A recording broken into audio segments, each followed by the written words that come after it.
Hello friends, কেমন আছো তোমরা সবাই? আশা করছি সবাই খুব ভালো আছো, সুস্থ আছো। আমিও খুব ভালো আছি। দাঁড়াও একটু বসি। কাজ করতে করতে টায়ার্ড। আজকে স্যাটারডে, আজকে জিম পুরো অফ করে দিয়েছি। আজকে জিম যাইনি, ইচ্ছে করছিল না জিম যেতে। অ্যাকচুয়ালি আজকে বাড়িতে একটু রান্না করতে ইচ্ছে করছে। সেটা হলো গাজরের হালুয়া। সিজনাল জিনিস জানো, একবার অন্তত মানুষ বানিয়ে খায় সিজনে। এখন গাজরের দাম কম। গাজরের হালুয়া বাড়িতে বানিয়ে খেতে গেলে এই সময় খেতে হবে, কারণ শীতকাল চলে গেলে গাজরের দাম অনেক বেশি বেড়ে যায়। খাওয়া যেতেই পারে, বাট গাজরের হালুয়াটা পারফেক্ট হচ্ছে তোমার শীতকালের জন্য, কারণ গাজরের হালুয়াটা একটু রিচ হয়, ওতে তেল ঘি ইউজ করা হয়। বুঝতেই পারছো, যেটা গরমকালে চট করে হজম করতে পারে না সবাই।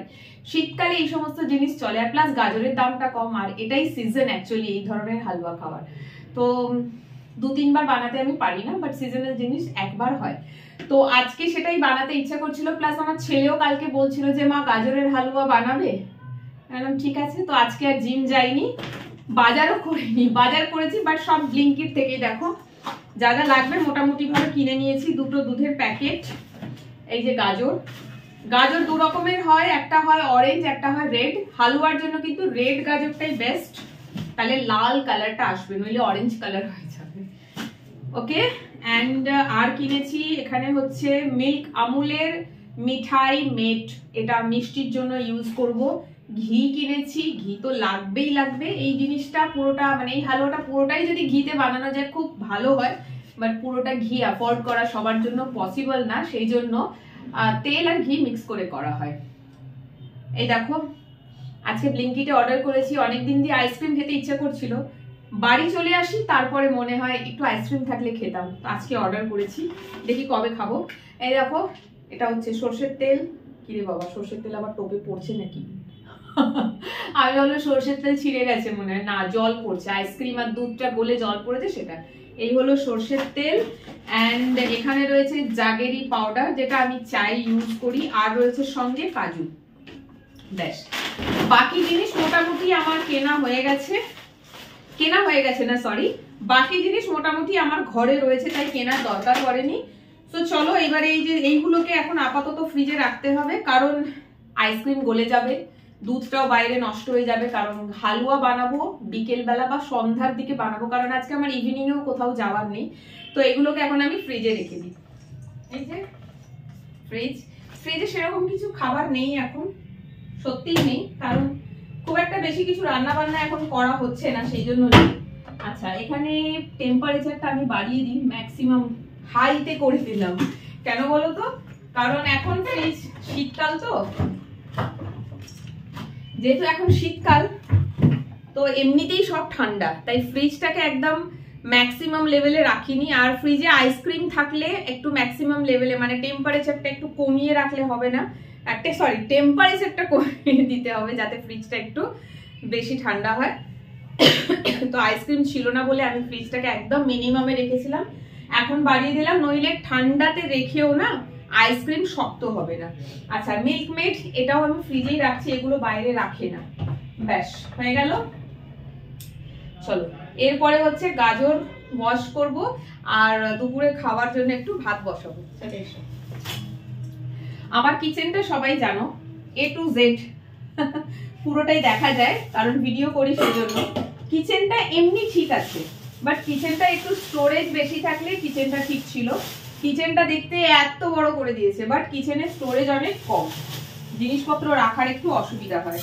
এই যে আমি ভাত বসাচ্ছি, দেখো কিভাবে 1.5 বাটি মতন চাল নিলাম। প্লাস্টিকে চাল কেন জানো? কারণ 5 কেজি চাল কিনেছি, আর আমার চাল রাখার যে ডিব্বাটা আছে ওই চালের ডিব্বাটা পুরো ফুল হয়ে গেছে। এবারে বাকি চাল কোথায় রাখবো, আর জায়গা নেই, সেই জন্য আমি এটাকে ওই প্লাস্টিকের মধ্যেই বেঁধে রেখেছি। বাড়ি থেকে ডিমের তরকারি নিয়ে এসেছিলাম, তো সেই ডিমের তরকারি দিয়েই আজকে দুপুরে ভাত খাবো। আজকে আনিনি, হয়ে গেছে কদিন আনা, আমি খাচ্ছিলামই না, তরকারিটা খেতে ইচ্ছা করছিল না, বাট আজকে ডিমের তরকারি দিয়েই ভাত খাবো। ভাত একদম নেই, শেষ হয়ে গেছে, তো ভাতটা বসিয়ে দেবো। ব্যাস এই ভাত বসানো হয়ে গেলে মোটামুটি আজকের মতন কাজ শেষ। এবারে গাজরগুলো ধোবো, ধুয়ে গাজরের হালুয়াটাকে বানাবার জন্য গাজরটাকে আগে কুচাতে হবে, এটাই একটা ঝামেলা। গাজরগুলোকে প্রত্যেকটাকে ইন্ডিভিজুয়ালি গ্রেড করতে হবে। ওই যে চাচার মেশিনটা আছে তোমরা জানোই, গ্রেড করা বলে, সেটা দিয়ে ভালো করে গ্রেড করতে হবে। এটাই একটা সব থেকে বড় ঝামেলা গাজরের হালুয়া বানাতে। চলো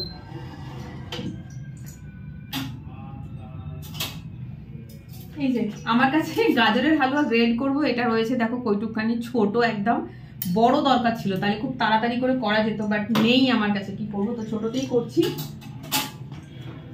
ভাতটা চাপিয়ে দিই।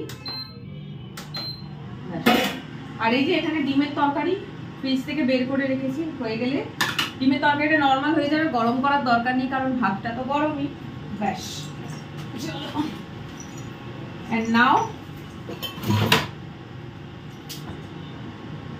কিসে নি বুঝতে পারছি না, গাজরটাকে তো ধুতে হবে।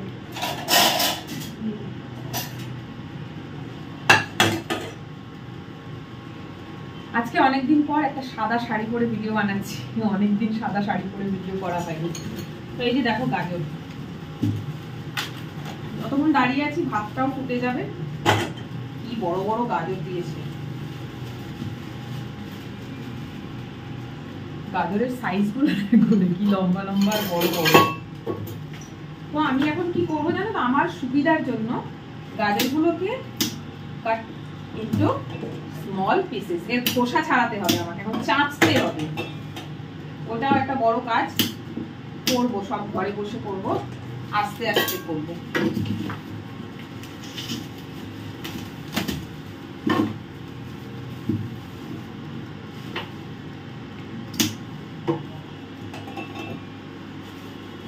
আমি গাজর কিনেছি 1.5 কিলো, করবো অ্যাকচুয়ালি 1 কিলো গাজরের হালুয়া, বাট কিনেছি 1.5 কিলো। কেন 1.5 কিলো কিনলাম, বাই চান্স যদি কম পড়ে যায় সেই জন্য। ব্যাস, এই যে দেখো এই হলো 1 কিলো গাজর। কোনটা যে কত অনলাইনে একটু মাপের এদিক ওদিক থাকে, যতই বলুক ঠিক মাপ দিয়েছে, বাট একটু মাপ এদিক ওদিক তো থাকবেই থাকবে, কারণ ঘরে তো আমরা মাপি না। এই যে দেখো এতগুলো গাজর আছে, এবার আমি এগুলোকে কি করব, বসে বসে এর ওপরের যে খোসাটা আছে সেটা বার করতে হবে। ব্যাস, এটা এখানেই করব। এটা করা হয়ে গেলে তারপরে বেডরুমে চলে যাব, কারণ বাকি যে গ্রেড করা সেটা করতে অনেকটা লম্বা সময় লেগে যাবে। 1 কিলো গাজর বুঝতেই পারছো, এটা গ্রেড করার পর যদি মনে হয়েছে না আরেকটু গাজর ইউজ করব, তাহলে এখানে গাজর আরো 3টে পিস গাজর রয়েছে এক্সট্রা, এই জন্যই কিনেছিলাম। গ্রেড করার পর যদি কম মনে হয় তাহলে আমি আবার ওখান থেকে নেব। তো দেখছি, ইচ্ছে তো আছে তোমাদের সাথে গাজরের হালুয়ার রেসিপিটা শেয়ার করব, মেবি করতে পারবো ভিডিওটা। আজকে সন্ধ্যাবেলা কোনো কাজ নেই, সেই জন্য ভিডিওটা করা পসিবল আমার জন্য। তো ওয়েট করো, গাজরের হালুয়া আমি কিভাবে বানাচ্ছি সেটাই তোমাদের সাথে শেয়ার করব। গেল বছরও আমি গাজরের হালুয়া বানিয়েছিলাম, তখন আমি গাজর না গ্রেড করিনি, কুকারে বানিয়েছিলাম, আর গোটা গোটা গাজর মানে গাজরগুলোকে পিস হিসেবে কেটে বানিয়েছিলাম, গ্রেড করার ঝামেলা ছিল না। বাট এবছর আমি ওইভাবে বানাবো না, এবারে গ্রেড করে বানাবো। তো একটা প্রসেস গেল বছর শেয়ার করেছিলাম, একটা প্রসেস এইবারে শেয়ার করব। তোমরা ভিডিওটার জন্য ওয়েট করো, আর ততক্ষণ এই ভিডিওটা দেখো। মোটামুটি বাড়ির সব কাজ হয়ে গেছে, এবারে আমি পুরো ফ্রি, শুধু গাজরের হালুয়ার এই প্রিপারেশনটা করলেই আমার হয়ে যাবে। বিকেলবেলা বানাবো ভিডিও। আজকে এই ভিডিওটা দেখো, কাল তোমাদের জন্য গাজরের হালুয়ার রেসিপি ভিডিওটা নিয়ে চলে আসবো। তো আজকে এই অবধি, সবাই ভালো থেকো, সুস্থ থেকো, টাটা।